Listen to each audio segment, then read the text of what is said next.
اللہ تعالیٰ نے ہر انسان کا زنا میں ایک حصہ لکھ دیا ہے جو اس کو پہنچ کر رہے گا. فزنا العین النظر، آنکھوں کا زنا ہے نامحرم عورت کو دیکھنا، یہ بھی زنا ہے. اگر زنا کو روکنا ہے تو یہاں پر بھی قدغن لگے گی. ایک جگہ آیا ہے حدیث میں النظر سہم، یہ تیر ہے. یہ نظر جو ہے نگاہوں کے تیر، یہ تو آپ شاعری کے اندر بھی اور گانوں کے اندر بھی نگاہوں کے تیر سنتے ہیں کہ نہیں سنتے؟ النظر سہم، یہ تیر ہے. وزن اللسان النطق یا منطق، زبان کا زنا ہے کسی عورت سے گفتگو کر کے چٹخارے لینا. عورت کی آواز میں بھی ایک لوچ ہے، حسن ہے. اللہ تعالیٰ نے اسے سراپا ایسا بنایا ہے کہ مرد کے لیے اس کی ہر شے کے اندر اٹریکشن ہے، اس کی آواز میں اٹریکشن ہے. والنفس تمنا و تشتہی، اور باقی رہ گیا نفس، وہ تمنا کرتا ہے کہ اب میں اس سے آگے بھی بڑھوں اور زنا بھی کر لوں. والفرج یصدق ذلک کلہ اور یکذب، لیکن یہ ہو بھی سکتا ہے نہیں بھی ہوتا، لیکن یہ زنا تو کر چکا نا. کان کا زنا اس نے کر لیا، آنکھ کا زنا اس نے کر لیا، زبان کا زنا اس نے کر لیا. یہ تو زنا کی تعریف میں لایا.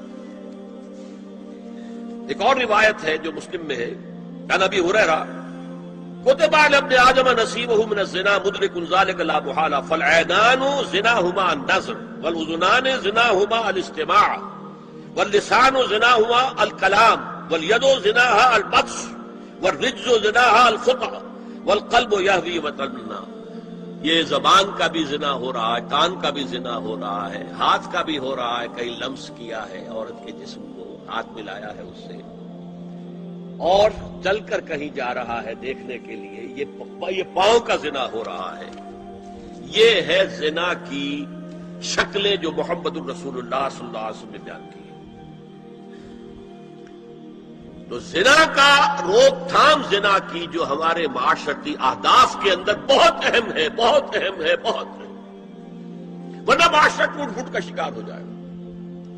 میاں بیوی میں اعتماد نہیں ہے، بے اعتمادی کی فضا میں اولاد جو پلے گی اس کی منفی نفسیات ہوں گی، کبھی مثبت نفسیات نہیں ہو سکتی. والدین میں محبت ہے، آپس میں اعتماد ہے، تو ایک دوسرے پر اعتماد ہے، ایک دوسرے کا لحاظ ہے، ایک دوسرے کی دلجوئی ہے، ایک دوسرے کی مدد ہے. یہ ساری چیزیں جو ہے وہ ایک فضا پیدا کرتی ہے گھر کے اندر. وہ ایک نارمل، ایک صحت مند فضا جس میں کہ نئی نسل پروان چڑھے گی تو وہ ایک پازیٹیو اور مثبت نفسیات لے کر پیدا ہوگی. اچھا، اور دیکھیے اس میں کیا کیا کچھ حضور کی طرف سے آئے ہیں. حضرت جابر ابن عبداللہ فرماتے ہیں من کان یؤمن باللہ والیوم الآخر فلا یخلون بامرأۃ لیس معها ذو محرم فإن ثالثہما الشیطان. رواہ احمد. دیکھو، جو شخص بھی اللہ پر اور یوم آخر پر ایمان رکھتا ہو وہ کبھی کسی اجنبی عورت کے ساتھ خلوت میں نہ رہے، ملاقات نہ کرے جس کے ساتھ کہ اس کا کوئی محرم شامل نہ ہو. کوئی عورت آئی ہے آپ سے مسئلہ پوچھنے کے لیے، اس کا باپ، اس کا بیٹا، اس کا بھائی، اس کا شوہر ساتھ ہونا چاہیے، اکیلے نہیں. اس لیے کہ ثالثہما الشیطان. جہاں یہ ایک مرد اور ایک عورت جو ایک دوسرے کے لیے نامحرم ہے، جب ملیں گے تیسرا وہاں شیطان موجود.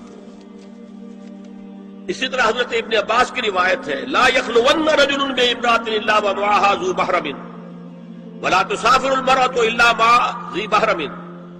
کوئی مرد کسی عورت کے ساتھ خلوت میں نہ ہو، اکیلے نہ ہو، مگر یہ کہ اس عورت کے ساتھ اس کا محرم موجود ہو. اور کوئی عورت سفر نہ کرے جب تک کہ اس کے ساتھ محرم موجود نہ ہو. اب آئیے چھٹی بات، اسلام میں جو اصلاح کی گئی ہے مختلف میدانوں میں،